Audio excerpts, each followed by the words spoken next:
Hello and welcome back to Beyond World is One. I'm Kanishka Sarkar and this is Speed News. Let's get started with all the stories that are making headlines at this hour.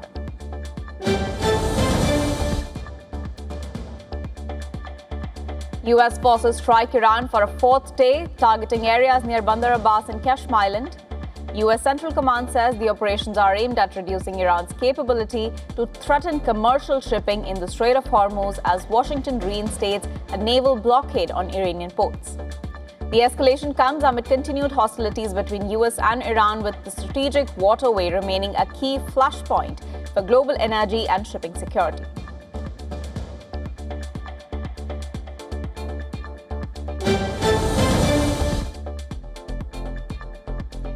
US President Donald Trump has threatened to expand American airstrikes against Iran next week, warning that power plants and bridges could be targeted if Tehran does not return to negotiations.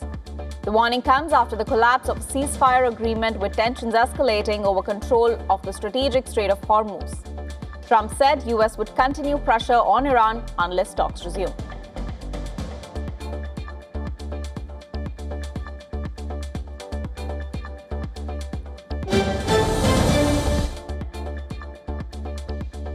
Iranian state media has released footage it claims shows a wave of drone launches targeting US positions at the Azraq Air Base in Jordan.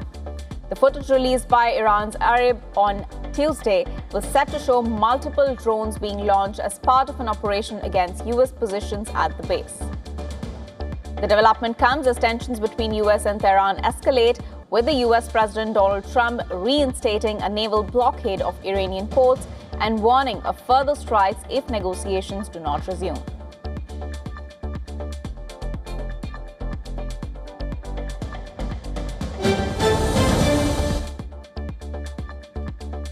Iran's Revolutionary Guard Corps say they have targeted facilities used by the US Fifth Fleet in Bahrain. Iranian state media reported that the attacks targeted command and control facilities, military equipment, storage areas, and fuel depots linked to the US naval presence. The claim came after US strikes on Iranian territory as tensions between US and Tehran continue to escalate across the region.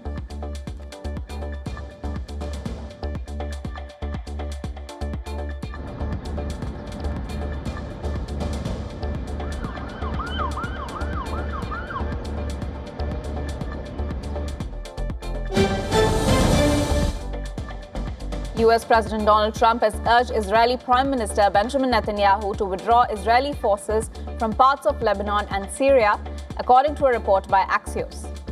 The report says Trump warned that the Israel Defense Forces present in Syrian territory were creating tensions and advised Netanyahu to redeploy troops. The comments come amid continued regional uncertainty and diplomatic efforts to reduce escalation in West Asia.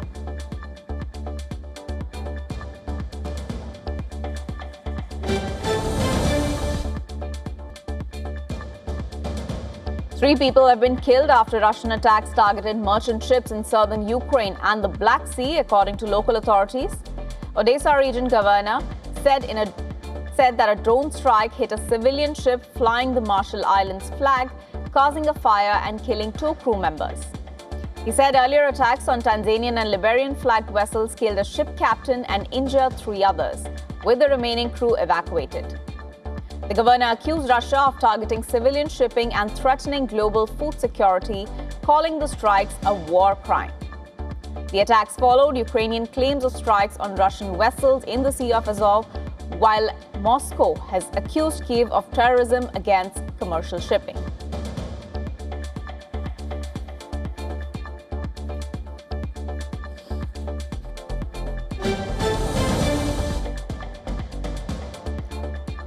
The U.S. House of Representatives overwhelmingly voted on Tuesday to pass a bill making daylight saving time permanent and ending the twice-yearly practice of changing clocks that has been observed across most of the United States since the 1960s.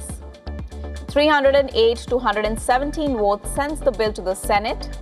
If enacted, clocks would no longer return to standard time in November, though states could opt out of the year-round daylight saving time.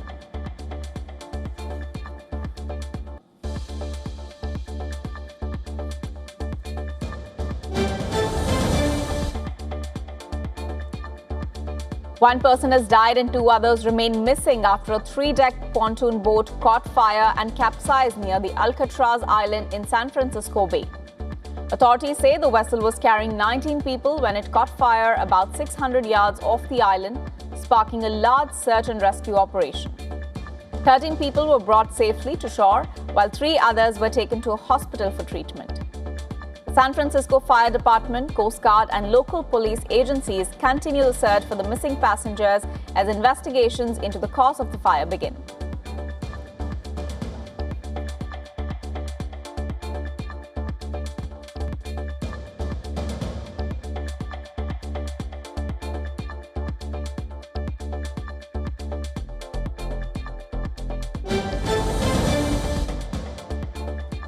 Humanitarian aid from the United States has arrived in earthquake-hit areas of Venezuela, with supplies transported by amphibious vehicles to reach affected communities.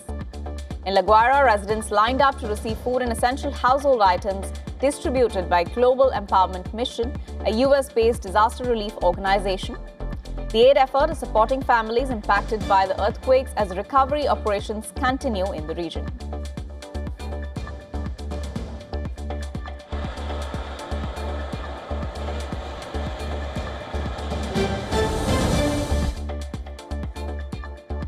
Darlene Graham Nordon, the sister of deceased Senator Lindsey Graham, has been formally sworn in to temporarily fill the South Carolina Senate seat he held for more than 23 years. Republican Governor Henry McCamster appointed Nordon to hold the Senate seat until early January following Graham's death. The appointment allows Republicans to maintain their 53-47 majority in the Senate as lawmakers return to address key defense and national security issues. A special Republican primary is scheduled for August 11th, with a runoff possible later that month, before the final election in November.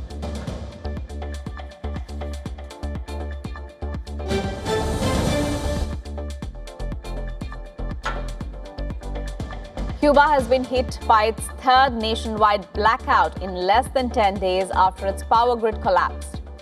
Authorities have yet to determine the cause of the failure, as fuel shortages and an aging electricity network complicate efforts to restore power.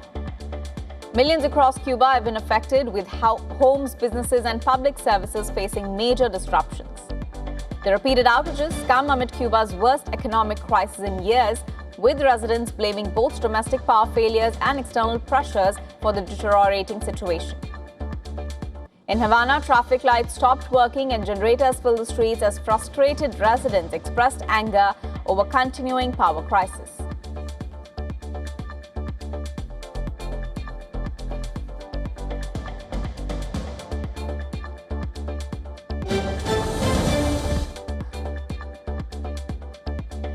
Colombian security forces have freed 39 people who were abducted by the National Liberation Army, or ELN, in the western region of Choco. The military released images showing soldiers escorting civilians onto a helicopter following the rescue operation. The victims, including a minor, were kidnapped while traveling by a bus on a highway in an ELN-controlled area. Colombia's military said 2 soldiers were killed during the operation to secure their release. The ELN, the oldest active guerrilla group in the Americas, continues to operate in several parts of Colombia despite failed peace talks with the government.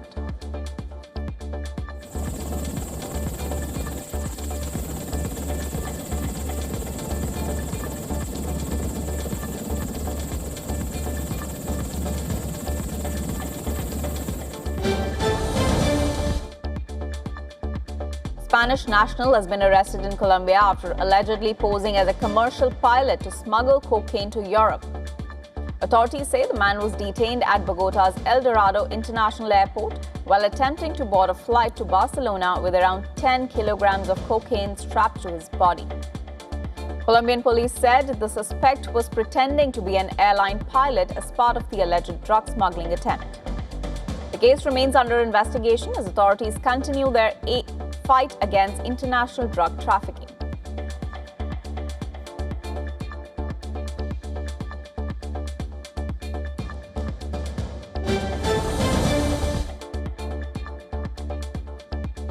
Mexican President Claudia Sheinbaum says the country's homicide rate has dropped by nearly half since September 2024, crediting her government's new security strategy. Sheinbaum said the 48% decline represents thousands of lives saved, with authorities pointing to better intelligence, coordination between agencies and social programs as key factors.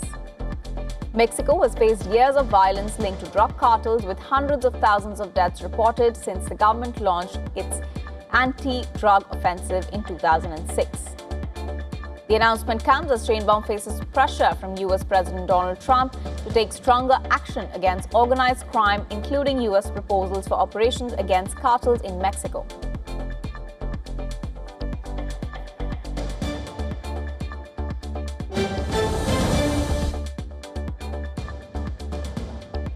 The World Health Organization has launched the first clinical trial to test the antiviral drug obeldesivir on people exposed to the Bandiboyo strain of Ebola in the Democratic Republic of Congo.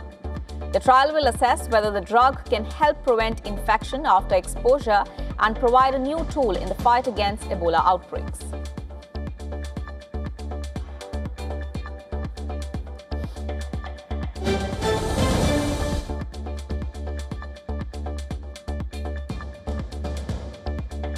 On to some climate-related updates. Tokyo has relaxed its office dress code, with male metropolitan government officials wearing shorts to work as part of a new energy-saving initiative.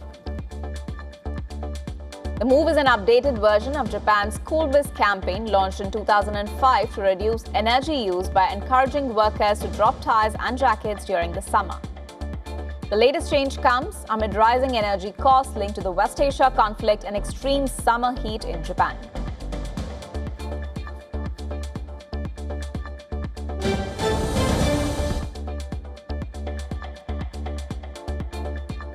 Chile has declared a preventive emergency across 10 regions ahead of an extreme weather system expected to bring heavy rainfall.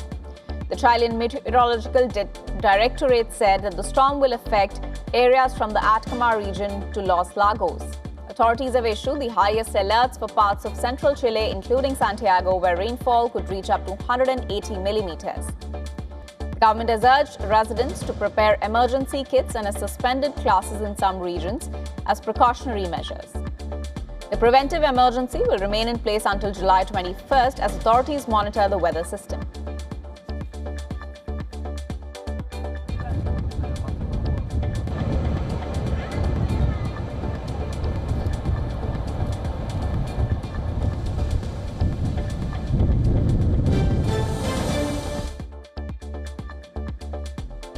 And now on to updates from the world of tech. A UK government-backed study has found that social media restrictions helped teenagers improve their sleep, concentration and overall well-being. As the country considers tougher online safety rules for young users, the month-long trial involved 309 households with teenagers aged 13 to 17, testing 3 measures: a 15-minute daily app limit, an overnight social media curfew, or a complete ban on social media apps. The study found a complete ban delivered the biggest boost to focus, while the overnight curfew provided the most consistent sleep benefits. Though many participants said the restrictions could still be bypassed using other devices, VPNs, or false age declarations.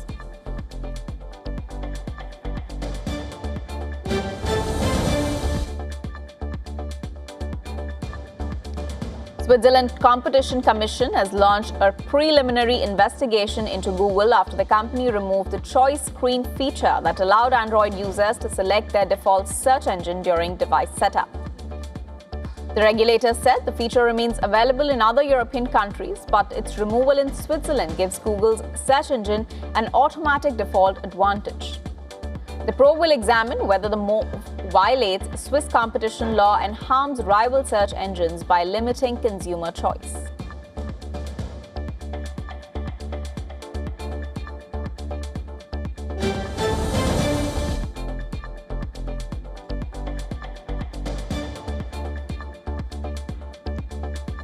The White House says the U.S. will formally launch a new coordination group bringing together AI developers and operators of critical services to share information on cybersecurity vulnerabilities identified by advanced AI systems. The initiative follows President Donald Trump's June executive order and will connect AI companies with financial institutions, hospitals, energy networks, and other essential service providers. According to the White House, the collaboration will help identify software vulnerabilities faster, coordinate responses, and reduce the risk of AI-driven cyber attacks on critical infrastructure.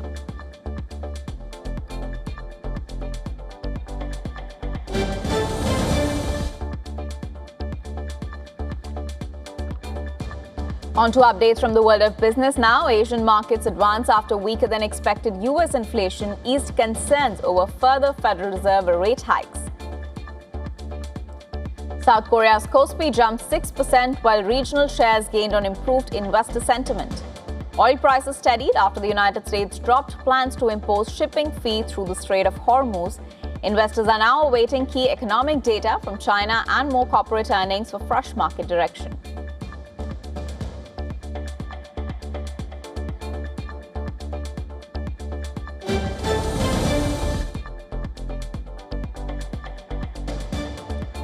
Oil prices climbed further after renewed military action between the United States and Iran heightened fears of prolonged supply disruptions in the Strait of Hormuz.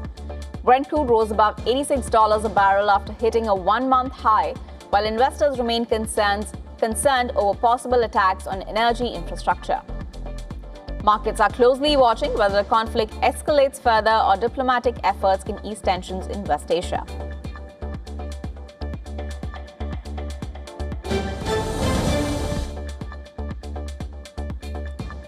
The US dollar weakened after softer than expected inflation data reduced expectations of a near-term Federal Reserve interest rate hike.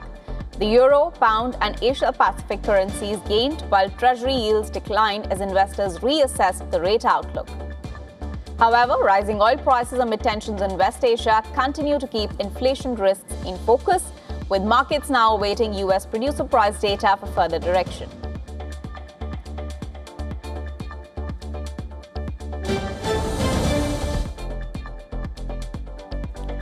China's economy grew at its slowest pace since 2022 in the June quarter as weak investment and subdued consumption dragged momentum.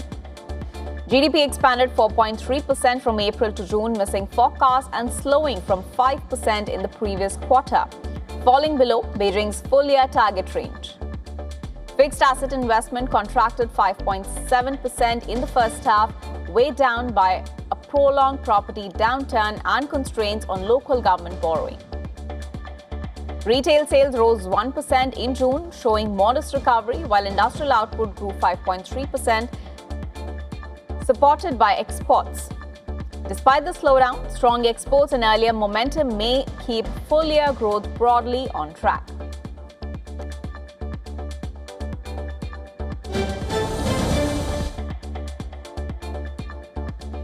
Spain have advanced to the World Cup Final by defeating France 2-0, ending the two-time champions' title hopes. Mikel Oyarzabal scored for Spain as they produced a dominant performance to book their place in the final. Spain will now face either England or Argentina in the final match as they aim to lift the World Cup trophy.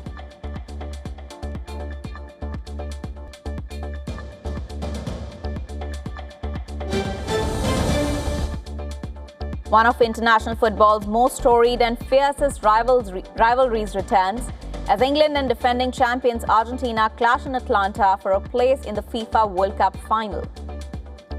Argentina boasts a perfect record when reaching the semi-finals of the World Cup. They won each of their previous 5 clashes at the stage. The focus will once again be on Lionel Messi, who has scored 8 goals in the tournament. England are chasing their first World Cup final in 60 years.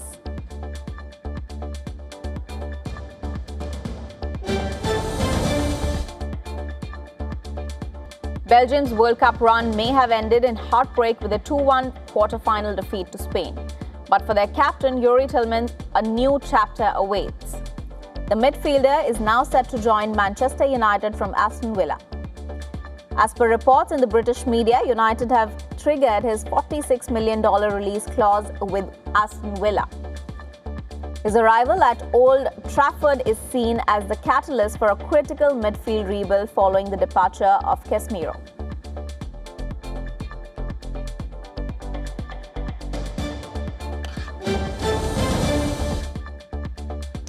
On to updates from the world of entertainment now. The live-action reimagining of Mona has sailed straight to the top spot at the UK and Ireland box office. The movie has launched across 628 cinemas. The Thomas Kail-directed epic has captivated audiences by translating the beloved 2016 animated musical into a visually stunning real-world mythic adventure. Following the massive box office success of Mona 2, this live-action adaptation continues a highly lucrative winning streak in the territory.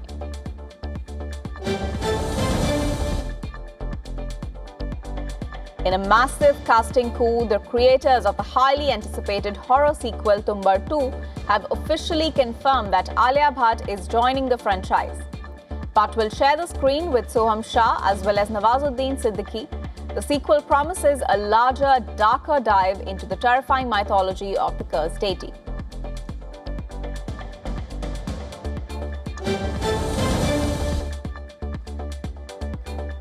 Indian actor Amir Khan and British actor Rachel Shelley shared an emotional reunion in London to mark the 25th anniversary of their Oscar-nominated film Lagan.